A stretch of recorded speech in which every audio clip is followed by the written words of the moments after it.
Bueno, hermanos y hermanas, bienvenidos, bienvenidas a esta última reunión de esta serie, Los Secretos del Pentecostés. Ojalá que hayan disfrutado. Hay mucho que decir en cuanto al día del Pentecostés, ¿verdad que sí? Generalmente, sencillamente pensamos, bueno, se reunieron allí, hubo un recio viento, lenguas de fuego, y Dios impartió el don de lenguas. Y básicamente eso es lo que pensamos en el día del Pentecostés, pero hay mucho más, como hemos estudiado. Nuestro último tema se titula A los que a Dios aman, que es parte de un versículo de Romanos 8:28. Antes de comenzar, tengamos una oración para pedir la bendición de Dios. Padre Celestial, gracias te damos por las bendiciones que has derramado en esta serie de temas sobre los secretos del Pentecostés. Pedimos tu presencia en esta última presentación. Inspíranos, Señor, y danos ese espíritu de anhelo de que el Señor Jesucristo venga pronto. Gracias te damos por escucharnos. Te lo pedimos en el nombre de Jesús. Amén. Como miembros de iglesia, tenemos la tendencia de darle gracias a Dios por todas las cosas buenas que pasan en nuestra vida. Hace poco tiempo se celebró el Día de Acción de Gracias, Thanksgiving, el mes pasado. Tenemos la tendencia de darle gracias a Dios por todas las bendiciones que Él derrama sobre nosotros. La lluvia que hemos anhelado en California, la luz solar, la buena familia, los amigos, el alimento, el abrigo, el trabajo, las casas, la jubilación, los ahorros, buena salud y la misma vida. Tenemos la tendencia de agradecerle a Dios por todas las cosas aparentemente buenas que vienen a nuestras vidas. Pero la pregunta clave es esta: ¿le agradecemos a Dios cuando todo no anda bien? ¿O debemos nosotros agradecer a Dios también cuando las cosas no funcionan como nosotros pensamos que deben funcionar? El apóstol Pablo escribió en el libro de los Efesios, el capítulo 5 y el versículo 18 al 20, las siguientes palabras: No os embriaguéis con vino, en lo cual hay disolución. Antes bien, sed llenos del Espíritu, hablando entre vosotros con salmos, con himnos y cánticos espirituales, cantando y alabando al Señor en vuestros corazones. Noten, luego dice, dando siempre gracias por todo al Dios Padre en el nombre de nuestro Señor Jesucristo. Dale gracias a Dios que siempre, tiene que ver con tiempo, por todo lo que nos sucede al Dios Padre. Quiero leer también un texto muy bien conocido de donde sacamos el título del tema de hoy. Romanos el capítulo 8 y el versículo 28. Y sabemos, ¿y qué?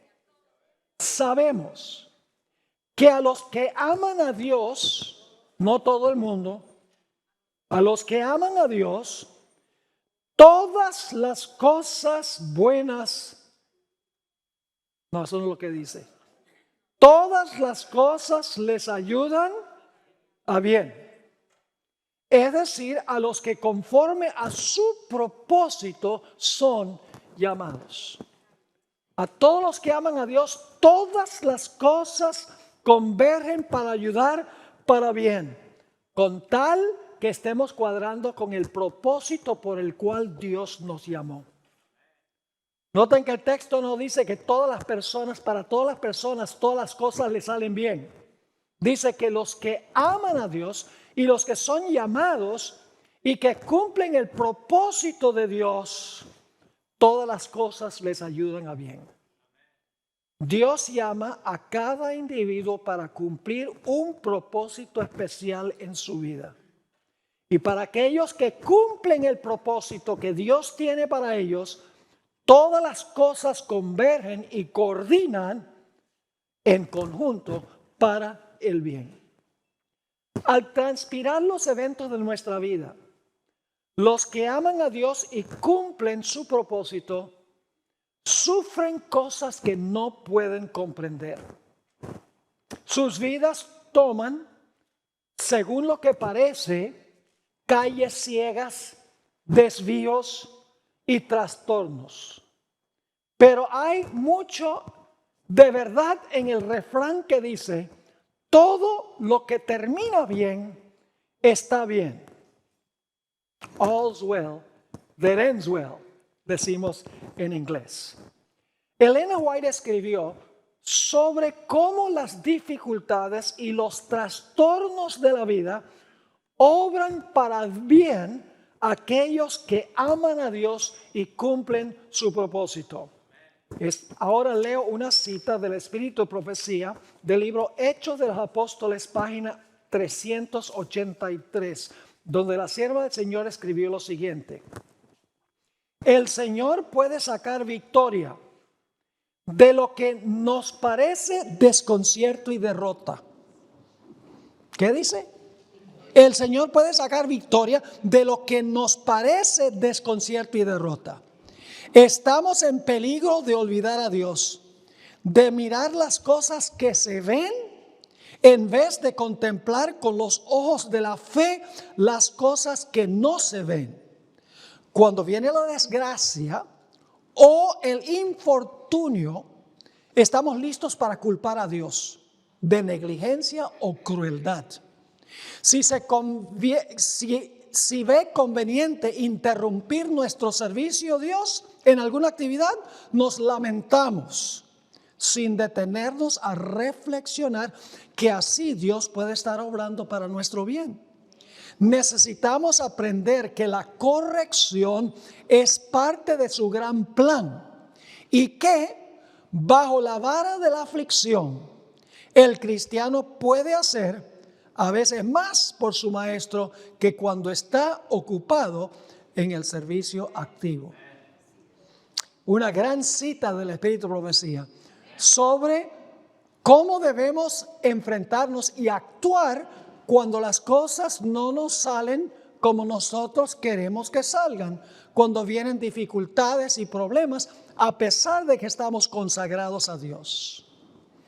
Me gustaría que dedicáramos en nuestro último tema de esta serie un poco de tiempo para reflexionar sobre la vida de uno de los grandes hombres que menciona la Biblia, Juan el Bautista.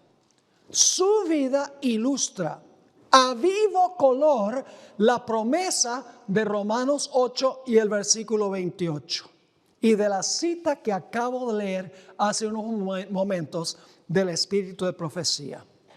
Miremos primero los puntales de la vida de Juan el Bautista para llegar a conocerlo un poquito mejor. En primer lugar, sabemos que Juan era primo de Jesús. Eso lo dice El Deseado de Todas las Gentes, página 84. Y sabemos que Juan el Bautista era 6 meses mayor que Jesús al leer el libro de Lucas. En Lucas el capítulo 1 y el versículo 36 y 37 nos dice: he aquí tu parienta, aquí el ángel está hablando a María, he aquí tu parienta Elizabeth, ella también ha concebido hijo en su vejez, y este es el 6º mes para ella, la que llamaban estéril, porque nada hay imposible para Dios. Así que fíjense, Juan el Bautista fue concebido 6 meses antes que fuera concebido Jesús. Tenía 6 meses de mayor que Jesús y era primo de Jesús. Ese es el primer punto que quiero que notemos. Era familiar de Jesús. En segundo lugar, Juan fue lleno del Espíritu Santo desde el vientre de su madre. Y al igual que el profeta Jeremías, Dios lo escogió para cumplir una misión desde su concepción. Noten lo que dice Jeremías. Hablemos primero de Jeremías, que también Dios tuvo un propósito para él desde el momento de su concepción. Jeremías 1, 4 y 5. Dice ahí en Jeremías 1, 4 y 5, vino pues palabra de Jehová a mí diciendo, Dios le está hablando a Jeremías, antes que te formase en el vientre te conocí, y antes que nacieses te santifiqué, te di por profeta a las naciones. Desde la concepción y el nacimiento de Jeremías, Dios tenía un plan para Jeremías. Un propósito que debía cumplir Jeremías. Llueva, truene o relampaguee. Claro, Jeremías podía escoger seguir el plan o no. Pero Dios lo escogió para cumplir ese propósito desde su concepción y su nacimiento. Lo mismo sucedió con Juan el Bautista. En Lucas 1, 14 y 15 dice lo siguiente. Y Elizabeth tendrá gozo y alegría, y muchos se regocijarán del nacimiento de Juan, porque será grande delante de Dios. No beberá vino ni sidra, y será lleno del Espíritu Santo aún desde el vientre de su madre. Escogido para cumplir una misión, un propósito de Dios desde el momento de su nacimiento, desde el momento de su concepción, más específicamente. El tercer punto que quiero recalcar en cuanto a Juan el Bautista es que la misión especial para la cual Dios escogió a Juan el Bautista fue para preparar el camino para la llegada del Mesías. Dios lo escogió desde la concepción, desde el nacimiento, con ese propósito específico. Y Juan tenía que decidir si iba a cumplir el propósito de Dios o no. Noten lo que dice en Lucas 1, 16 y 17 sobre el propósito que Dios tenía para Juan. Dice, y Juan hará que muchos de los hijos de Israel se conviertan al Señor Dios de ellos. E irá Juan delante de él, es decir, delante de Jesús, con el espíritu y el poder de Elías, para hacer volver los corazones. Volver significa convertirse, volver los corazones de los padres a los hijos y de los rebeldes a la prudencia de los justos, para preparar al Señor un pueblo bien dispuesto.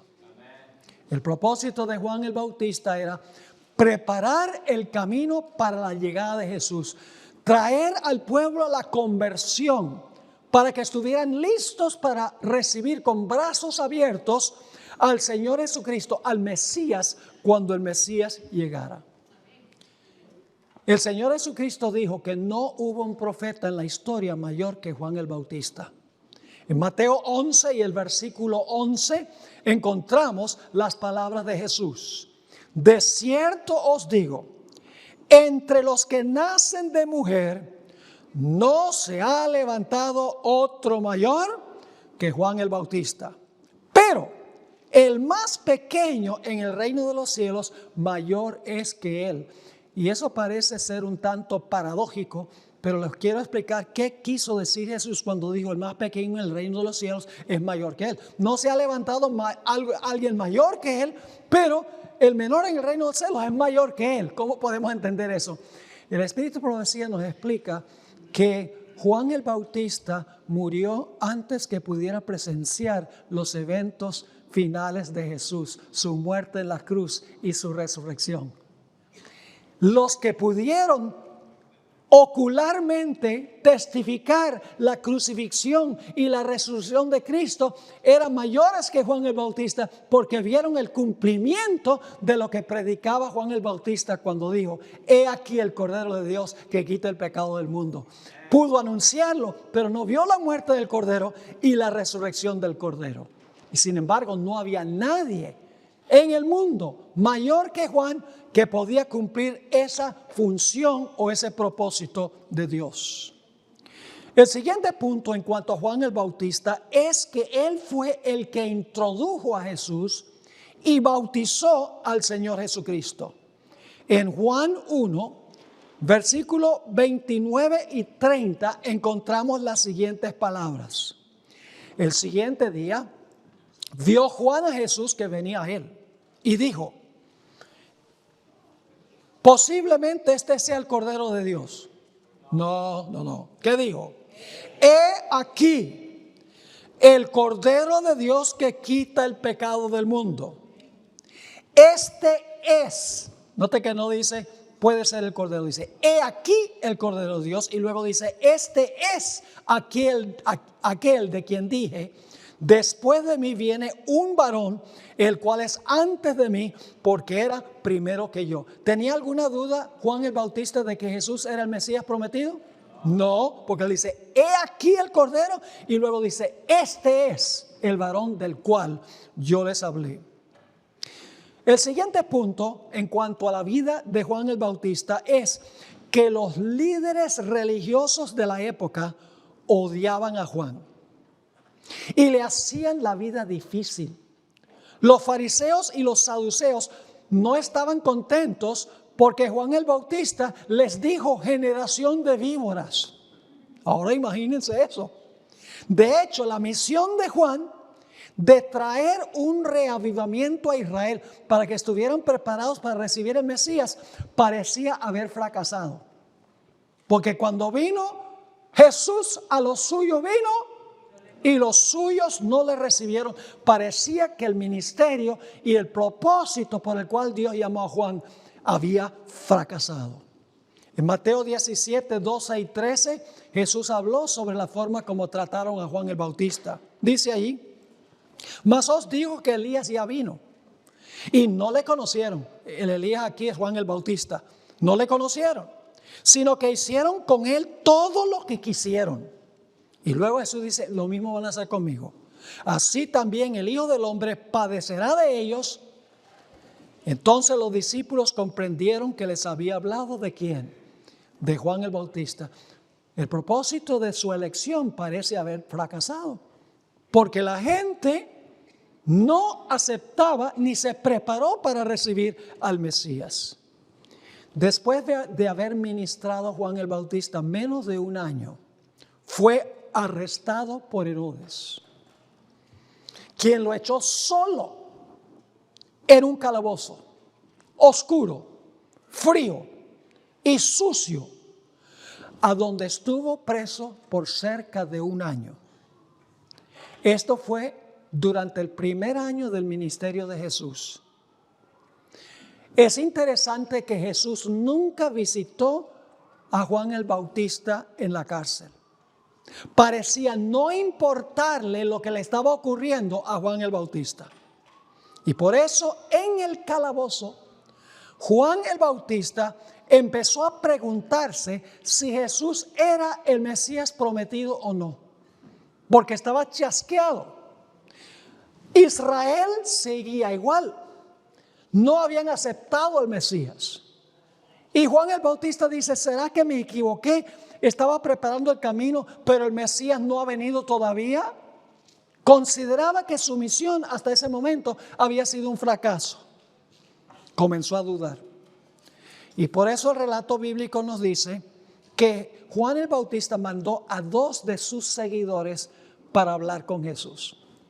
El relato está en Mateo 11 y el versículo 2 al 6. Mateo 11, 2 al 6. Dice: y al oír Juan en la cárcel los hechos de Cristo, porque él está en la cárcel, está escuchando lo que Jesús está haciendo, le envió 2 de sus discípulos para preguntarle: ¿eres tú aquel que había de venir? ¿Tiene dudas, sí o no? Ah, claro. ¿Eres tú el que había de venir o esperaremos a otro? Ahora, la hermana White agrega un detalle muy interesante, y es que Jesús no contestó la pregunta inmediatamente. Le dijo a los 2 seguidores de Juan el Bautista: quédense aquí hoy, observen lo que voy a hacer y luego lleven el informe a Juan. Sigue diciendo en el versículo 4: respondiendo Jesús les dijo: id y haced saber a Juan el Bautista las cosas que oís y veis. Los ciegos ven, los cojos andan, los leprosos son limpiados, los sordos oyen, los muertos son resucitados. Y a los pobres es predicado el evangelio. Es una frase muy importante. A los pobres es predicado el evangelio. Y luego Jesús le advierte a Juan: y bienaventurado es el que no haya tropiezo en mí. Juan el Bautista, yo soy el Mesías, no tropieces, no caigas, es lo que Jesús le está diciendo. La frase que quiero especialmente subrayar es donde dice: a los pobres es predicado el evangelio. Cuando Juan escuchó el informe, especialmente esa frase, Juan el Bautista dijo: no cabe duda de que este es el Mesías. ¿Saben cómo lo sabía? Por una profecía que se encuentra en Isaías 61 y el versículo 1 y 2. Palabras que leyó Jesús en la sinagoga cuando comenzó su ministerio. Dice en Isaías 61 y el versículo 1 y 2 lo siguiente: el Espíritu de Jehová el Señor está sobre mí, porque me ungió Jehová, me ha enviado para predicar buenas nuevas. La expresión buenas nuevas es evangelio. Para predicar el evangelio. ¿Y qué está pensando Juan el Bautista cuando oye esas palabras, predicando el evangelio? Él está pensando de Isaías 61, dice: tiene que ser el Mesías, porque eso es lo que iba a decir el Mesías. Así que nuevamente dice: el Espíritu de Jehová, el Señor está sobre mí, porque me ungió Jehová, me ha enviado a predicar buenas nuevas, es decir, el evangelio a los abatidos, a vendar a los quebrantados de corazón, a publicar libertad a los cautivos y a los presos, apertura de la cárcel, a proclamar el año de la buena voluntad de Jehová y el día de venganza del Dios nuestro.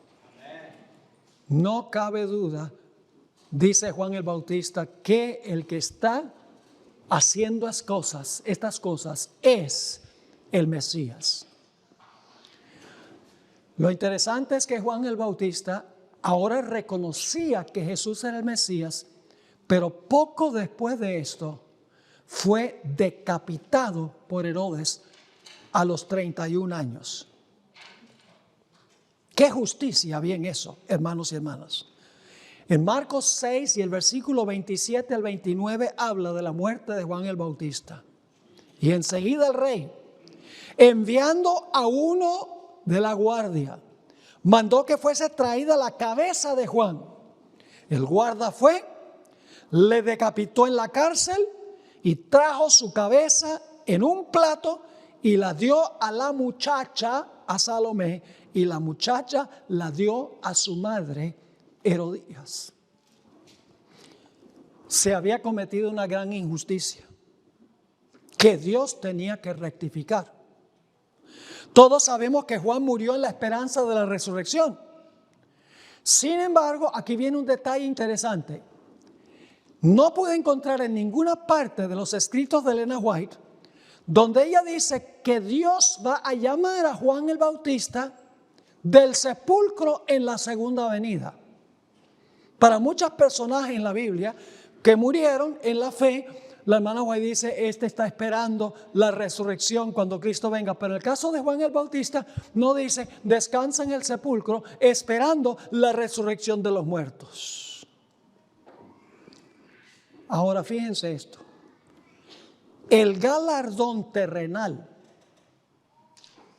para Juan el Bautista parecía ser muy injusto. Él se había consumido para preparar el camino para el Mesías. Había predicado en el desierto. Había vivido una vida sencilla. ¿Y cuál fue su recompensa? Su recompensa fue que le cortaron la cabeza.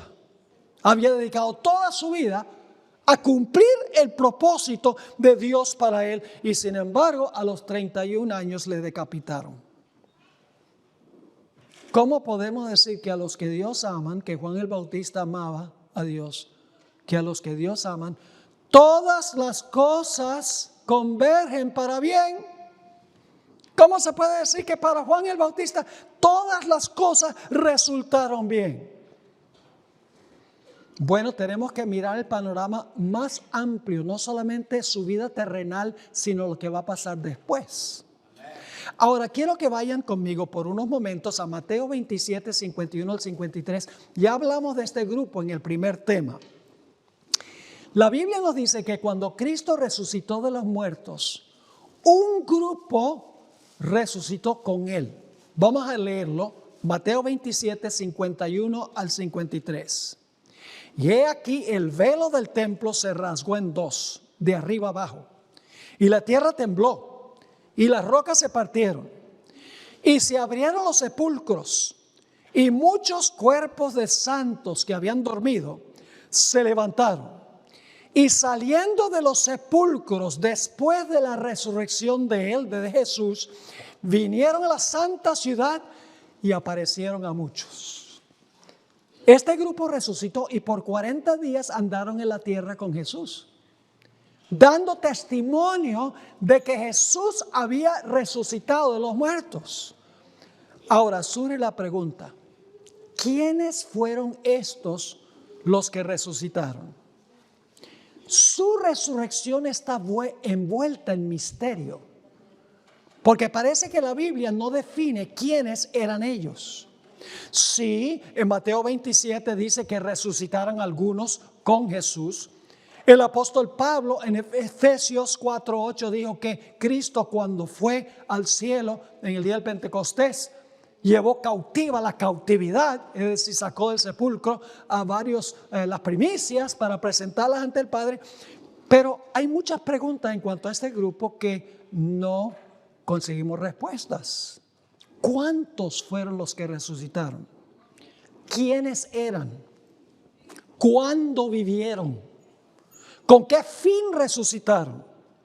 ¿Resucitaron con sus cuerpos glorificados para no morir más? ¿O resucitaron y después de testificar murieron de nuevo?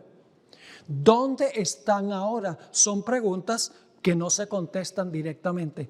Pero yo doy gracias por el espíritu de profecía. Porque el espíritu de profecía nos amplía quiénes eran. Los comentarios bíblicos no concuerdan en decir quiénes eran.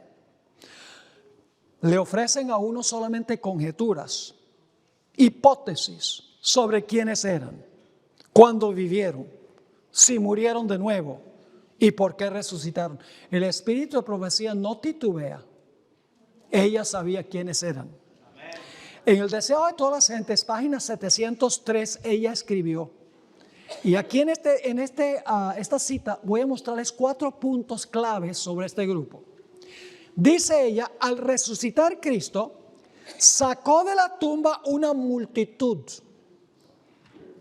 En primer lugar, no era un manojito, era una ¿qué? Una multitud. Sacó de la tumba una multitud, y ahora viene el punto número 2, de cautivos. ¿Cautivos a dónde? En el sepulcro. La muerte los tenía cautivos. Sigue escribiendo, el terremoto ocurrido en ocasión de su muerte había abierto las tumbas, y cuando él resucitó, salieron con él. Ahora fíjense quiénes eran. Eran aquellos que habían sido colaboradores con Dios y que a costa de su vida, ¿qué eran? Mártires. Yo busqué esa expresión en los escritos de la hermana White, a costa de su vida. Siempre se refiere a una persona que testificó y lo martirizaron. Así que dice, eran aquellos que habían sido colaboradores con Dios y que a costa de su vida, ahora viene una frase muy importante, habían dado testimonio de la verdad. Mártires que habían dado ¿qué? Testimonio de la verdad. Y ahora viene el 4 punto. Ahora iban a ser testigos de aquel que los había resucitado. 4 puntos claves. Eran una multitud, no unos poquitos.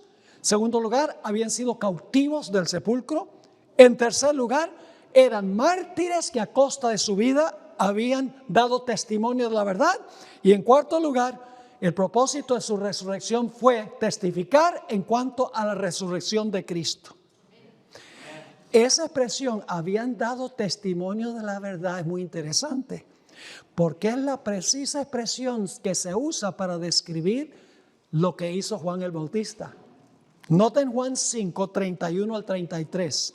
Juan 5, 31 al 33. Aquí dice, si yo doy testimonio acerca de mí mismo, dice Jesús, mi testimonio no es verdadero. Otro es el que da testimonio acerca de mí. Y está hablando ahora de Juan. Y sé que el testimonio que da de mí es verdadero. Versículo 33 clave. Vosotros enviasteis mensajeros a Juan y él dio testimonio de la verdad. La misma expresión. Están empezando a captar un cuadro interesante aquí. ¿Será posible que Juan el Bautista fue uno de los que resucitó con Jesús? La hermana White dice que dio testimonio de la verdad. Y la Biblia dice, dio testimonio de la verdad, Juan el Bautista. Ahora, hay dos características adicionales que quiero que notemos en otra cita. Primeros Escritos, página 184. Primeros Escritos, página 184. Elena White escribió, aquellos favorecidos santos salieron glorificados. Ya no iban a morir más, recibieron su cuerpo glorificado. Salieron glorificados. Ahora va a decir quiénes son. Eran santos escogidos. Dijimos que eran mártires. Ok, pero mártires ¿de qué época? Eran santos escogidos de todas las épocas, desde la creación hasta los días de Cristo. De modo que mientras los príncipes judíos procuraban ocultar la resurrección de Cristo, hizo Dios levantar de sus tumbas cierto número de santos para atestiguar que Jesús había resucitado y proclamar su gloria. En la página 184 ella sigue escribiendo, los que salieron de los sepulcros cuando resucitó Jesús se aparecieron a muchos, diciéndoles que ya estaba cumplido el sacrificio por el hombre, que Jesús, a quien los judíos crucificaron, había resucitado de entre los muertos, y en comprobación de sus palabras declaraban, nosotros fuimos resucitados con él. Ahora vamos a resumir las características. En primer lugar, este grupo estaba cautivo en el sepulcro. En segundo lugar, según el Evangelio, según San Mateo, eran santos. Dice, muchos santos resucitaron. En tercer lugar, no eran pocos, sino una multitud. El siguiente punto es que salieron del sepulcro cuando Cristo resucitó. Luego dice, salieron con sus cuerpos glorificados para no morir más. Vivieron desde la creación hasta la época de Cristo. Eran mártires que murieron durante ese periodo y dieron testimonio de la verdad. Entraron a la ciudad de Jerusalén y anunciaron que Jesús había resucitado de los muertos y que ellos eran la prueba de ese hecho. Y según Efesios 4:8, ascendieron con Jesús 40 días después. Dice Pablo, Cristo llevó cautiva la cautividad. Así que es muy posible que entre ese grupo estaba Juan el Bautista, el pariente de Jesús. Ahora vamos a examinar más cuidadosamente este asunto. Tal como ya vimos, Elena White afirmó que este grupo se componía de mártires que dieron testimonio de la verdad desde la creación hasta la época de Cristo. En sus ayes sobre los escribas y los fariseos, cuando Jesús dijo, ay de escribas y fariseos hipócritas, ay de vosotros, escribas y fariseos hipócritas. Cuando Cristo dio los ayes sobre los fariseos y los escribas hipócritas, en Mateo 23, Jesús dijo algo muy interesante. Mateo 23 y el versículo 34 y 35. Mateo 23, 34 y 35. Ahí dijo Jesús, por tanto, he aquí yo os envío profetas, sabios y escribas. Y de ellos a unos mataréis y crucificaréis. Y a otros azotaréis en vuestras sinagogas. Y perseguiréis de ciudad en ciudad, para que venga sobre vosotros toda la sangre justa ¿Son mártires esos cuya sangre fue derramada, sí o no? Sí. Toda la sangre justa que se ha derramado sobre la tierra, ahora escuche, va a dar los parámetros. Que se ha derramado sobre la tierra desde la sangre de Abel el justo hasta la sangre de Zacarías, hijo de Berequías, a quien matasteis entre el templo y el altar. ¿Qué es lo que dice la sangre de todos los mártires? Desde Abel, en la época de la creación. ¿Hasta qué? Hasta la muerte de Zacarías, hijo de Berequías. Ahora, hablemos un momentico del primer mártir. ¿Quién fue el primer mártir? Abel. La historia está en Génesis 4 y el versículo 8. Génesis 4 y el versículo 8. Y dijo Caín a su hermano Abel: salgamos al campo. Y aconteció que estando ellos en el campo, Caín se levantó contra su hermano Abel y lo mató. Primer mártir en la época de la creación, muy cerca de la creación. Ahora, ¿qué diríamos de Zacarías, el hijo de Berequías? Saben que el último mártir que se menciona en el Antiguo Testamento, que mencionó Jesús, fue Zacarías, hijo de Berequías. Vamos a leer en cuanto a eso, a ver si tengo la referencia aquí. No puse exactamente la referencia, pero lo voy a leer. En el 8º mes del año 2 de Darío, vino palabra de Jehová al profeta Zacarías, hijo de Berequías. ¿Es el mismo personaje que mencionó Jesús en Mateo 23? Mataron a Zacarías, hijo de Berequías. Aquí se va a describir ese evento que mencionó Jesús. Así que dice: en el 8º mes del año 2 de Darío, vino palabra de Jehová al profeta Zacarías, hijo de Berequías, hijo de Ido, diciendo: se enojó Jehová en gran manera contra vuestros padres. Diles pues, así ha dicho Jehová de los ejércitos: volveos a mí, dice Jehová de los ejércitos, y yo me volveré a vosotros, ha dicho Jehová de los ejércitos. Es decir, Zacarías está amonestando al pueblo apóstata. Versículo 4: no seáis como vuestros padres, a los cuales clamaron los primeros profetas diciendo: así ha dicho Jehová de los ejércitos, volveos ahora de vuestros malos caminos y de vuestras malas obras, y no atendieron ni escucharon, dice Jehová. Es decir, este Zacarías reprendió al pueblo, y Jesús está diciendo, como resultado de eso fue, ¿qué cosa? Fue martirizado. Es decir, el primer mártir que se menciona en la Biblia fue ¿quién? Abel. ¿Y cuál es el último mártir que menciona el Antiguo Testamento antes que Jesús venga a ministrar? Zacarías, hijo de Berequías. Un detalle supremamente interesante. Ahora, vamos a mirar un poquito más detenidamente este asunto. Es posible entonces que en esa resurrección especial que ocurrió cuando Cristo resucitó, que uno de los que resucitó fue Abel y que el otro que resucitó fue Zacarías, hijo de Berequías. Yo creo que sí, y les voy a explicar la razón por la cual creo eso. Después de la muerte de Zacarías, hijo de Berequías, ¿cuántos mártires menciona la Biblia hasta el tiempo de Cristo? No menciona ningún mártir. ¿Cuál es el único mártir que menciona el Nuevo Testamento cuando Cristo vino a la tierra? Juan el Bautista. Y ustedes notan que claramente dice que ese grupo que resucitó eran personas que murieron desde la creación, que en ese caso sería Abel, ¿hasta cuándo? Hasta Zacarías, hijo de Berequías. La sangre de ellos sería demandada de esa generación. Ahora, la hermana Guaira amplió en la cita que leímos que los que resucitaron eran mártires desde la época de Abel hasta cuando Cristo vivió aquí en la tierra. Hasta cuando Cristo vino.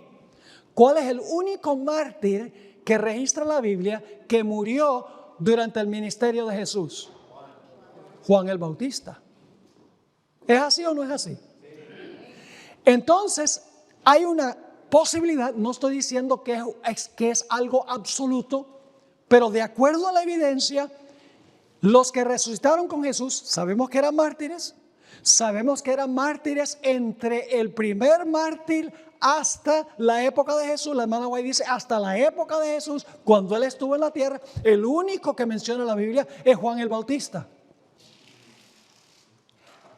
Ahora, escuchen lo que voy a decir. Supongamos que fue, en realidad, Juan el Bautista, uno de los que resucitó en esa resurrección especial. La siesta fue bastante corta. ¿Sí o no? Sí, porque fue muerto, pero resucitó cuando el Señor Jesucristo resucitó. Ahora, permítanme mencionar algunas cosas muy interesantes en cuanto a esto. No podemos imaginarnos cómo habrá sido esa resurrección especial hasta que tomamos en cuenta el tamaño que tenían los seres humanos en la época cuando vivió Abel. ¿Saben cuánto medía Abel? Como 4 metros, según el Espíritu Profecía. ¿Saben cuánto es 4 metros? Yo mido 1,82. Así que pondrían otro encima mío, más algo más. Ese era el tamaño de Abel. Y otros mártires que murieron después de eso, que vivieron en esa primera generación de la historia de este planeta. Tamala White dice que Adán era más que el doble de alto que los que ahora transitan la tierra. Permítame leerles de Primeros Escritos, página 184, algo muy interesante. Los resucitados, hablando de los que resucitaron con Jesús, los resucitados diferían en estatura y aspecto, pues unos tenían un semblante más noble que otros. ¿En qué variaban los que resucitaron con Jesús? En estatura. Yo pregunto, ¿creen ustedes que Juan el Bautista y Abel tenían la misma estatura? Mire, Juan el Bautista no le llegaba ni al ombligo. Si Juan el Bautista en realidad resucitó, como la evidencia parece indicar. Elena White escribió sobre la estatura de Adán y la estatura que tendrán aquellas personas que resucitan al final de la historia. Todos salen de sus tumbas de igual estatura que cuando en ellas fueron depositados. ¿Saben que cuando los justos resucitan al final de la historia, vamos a resucitar del mismo tamaño que somos ahora? Dice, pero pastor, yo no quiero resucitar del mismo tamaño. Mi esposa me estaba diciendo, ojalá que yo fuera un poquitico más alta de lo que soy ahora, me estaba diciendo ayer. Y a lo mejor muchos también piensan eso. Dijo, ojalá pudiera ser un poquito más alto. La hermana White dice que vamos a resucitar de la misma estatura, pero cobren aliento, que ahora viene la buena nueva. Todos salen de sus tumbas de igual estatura que cuando en ellas fueron depositadas. Adán, que se encuentra entre la multitud resucitada, es de soberbia altura y formas majestuosas, de estatura poco inferior al Hijo de Dios. Y la hermana White dice que Adán quedaba un poquito más abajo de los hombros de Jesús y Eva era más pequeña que Adán. Sigue la cita. Presenta a Adán un contraste notable con los hombres de las generaciones posteriores. En este aspecto se nota la gran degeneración de la raza humana, pero todos se levantan con la lozanía y el vigor de eterna juventud. Aunque resucitan de diferentes tamaños, resucitan glorificados con plena salud e inmortalidad. Ahora viene la buena nueva para los chiquitos. En el Conflicto de los Siglos, página 620, yo también soy chiquito comparado con los que vivieron al principio. Conflicto de los Siglos 627.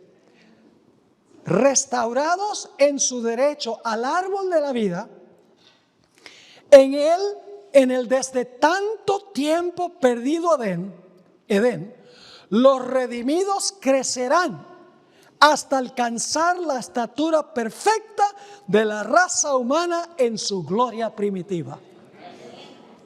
Y le doy un detalle ahora que no tengo anotado aquí, pero se me ocurre mencionarlo. La hermana White dice claramente que cuando Cristo resucitó, resucitó del mismo tamaño que cuando ministró en esta tierra. Y que cuando Cristo ascendió al cielo, el Padre hizo un milagro e hizo que creciera a la altura que tenía antes de encarnarse. Así mismo lo dice. Yo les puedo dar la referencia después. Ahora fíjense, en ese grupo de personas que resucitaron con Jesús, probablemente, no digo absolutamente, pero probablemente estaba Abel, porque la hermana White dice, mártires que vivieron desde la creación hasta los días de Jesús. ¿Cuál es el único mártir que nosotros sabemos que murió en el tiempo de Jesús? Juan el Bautista.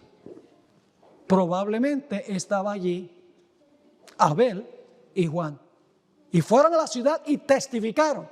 Ahora ustedes pueden imaginarse cómo habrá sido cuando se le aparecieron. Si fue Juan el Bautista, ¿cómo habrá sido cuando Juan el Bautista se le aparece a la gente? Pero este no fue que murió hace poco. Y pueden imaginarse cómo habrá sido cuando se les aparece a Abel. Yo soy Abel. ¡Wow! Tú no te moriste, tú no fuiste el primer mártir. Sí, el Señor me resucitó. ¡Qué gran, poderoso testimonio! A la gente de que el Mesías había resucitado. Ahora yo les pregunto, ¿creen ustedes que si Juan resucitó en ese momento, o si resucita la segunda venida, que es una posibilidad, creen ustedes que Juan el Bautista va a decir, Señor, gracias por hacerlo a tu manera? Gracias, Señor. Parecía que era injusto lo que me estaba pasando. Dediqué mi vida para preparar el camino para el Mesías y me mataron. ¿Qué justicia hay en eso? ¿Creen que Juan el Bautista va a ver las cosas de una forma distinta cuando resucite que cuando estaba en la prisión? Sí, claro que sí. Ahora, ¿por qué razón es que Cristo no visitó a Juan en la cárcel? Quiero leerles una cita que encontramos en el libro El deseo de todas las gentes, página 197. Escuchen esta cita. Gozosamente habría ido el Salvador a Juan para alegrar la lobreguez de la mazmorra con su presencia.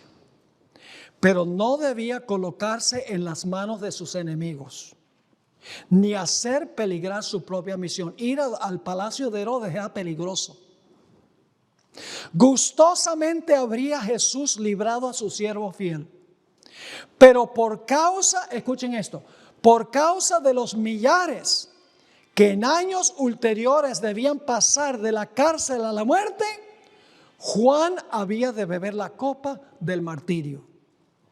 Mientras los discípulos de Jesús languideciesen en solitarias celdas o pereciesen por la espada, el potro o la hoguera, como pasó durante los 1260 años cuando el papado persiguió, aparentemente abandonados de Dios y de los hombres, ¿qué apoyo iba a ser para su corazón el pensamiento de que Juan el Bautista, cuya fidelidad Cristo mismo había testiguado, había experimentado algo similar?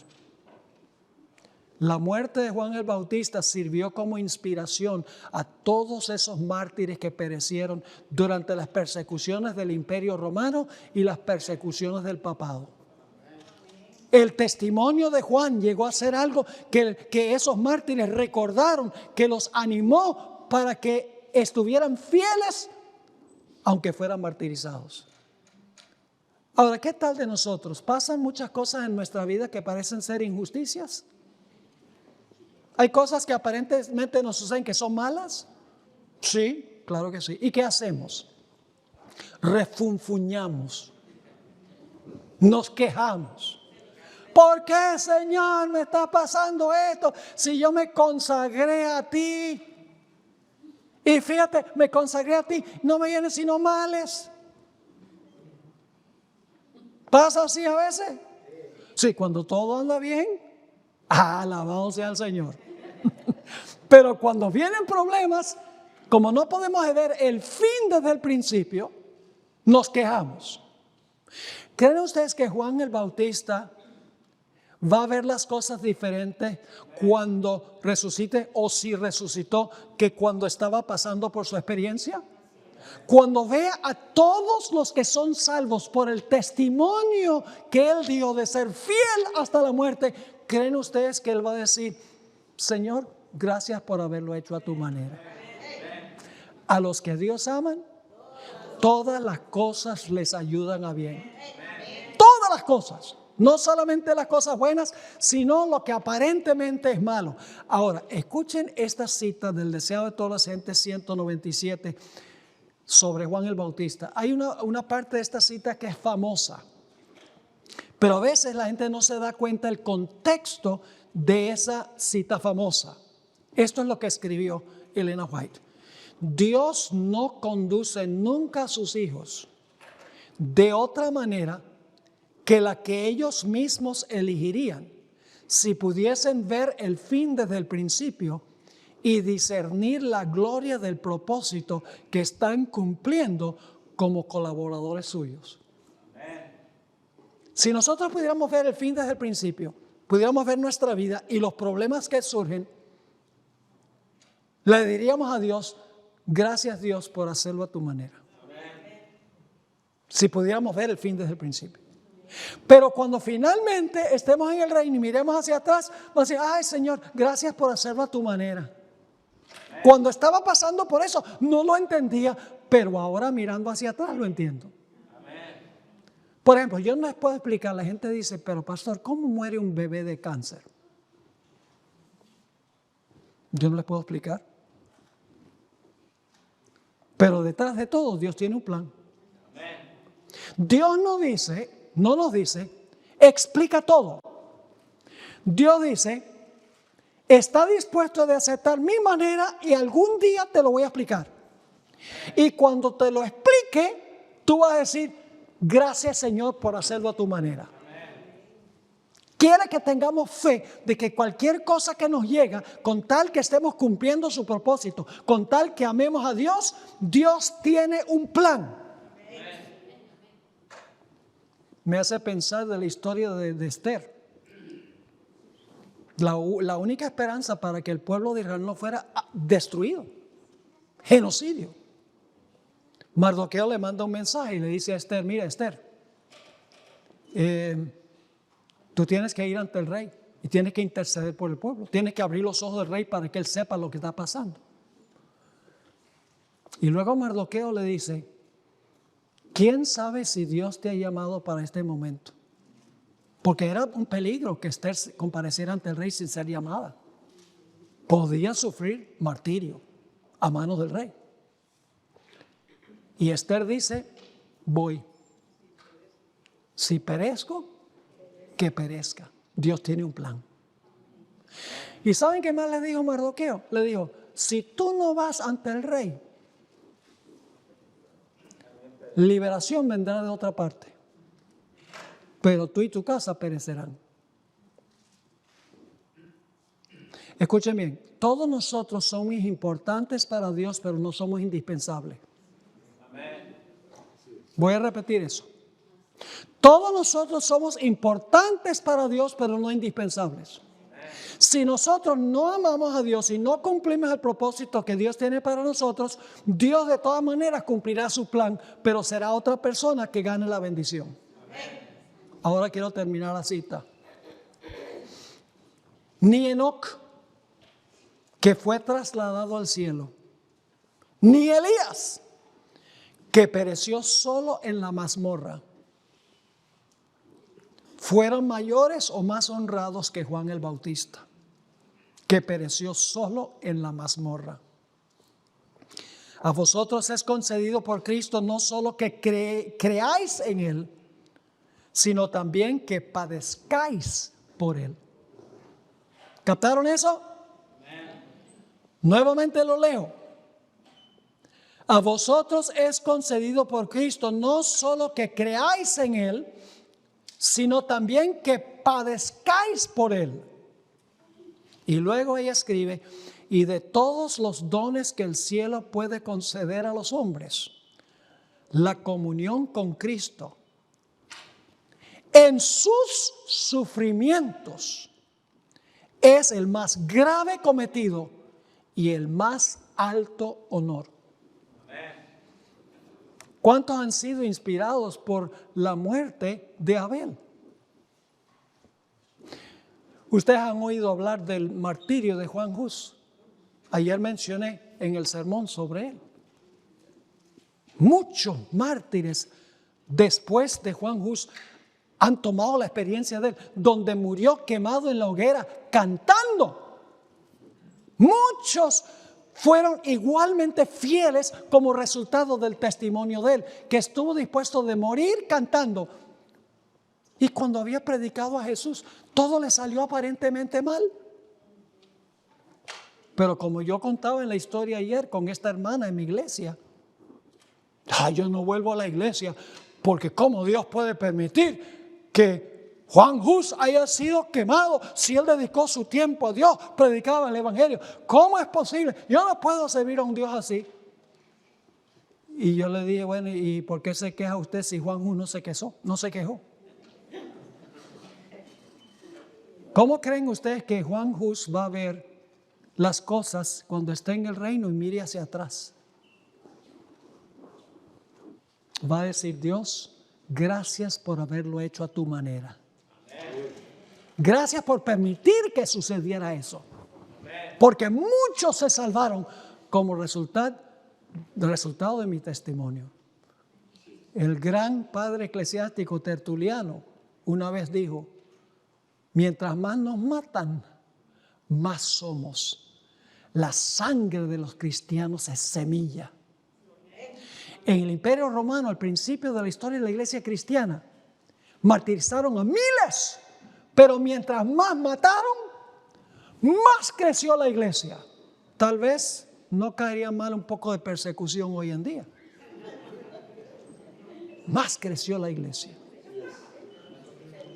¿Y saben por qué la gente se convertía? Porque la gente decía, mire, si una persona está dispuesta de morir comida por un león, debe ser que vale la pena vivir por lo que ellos creen.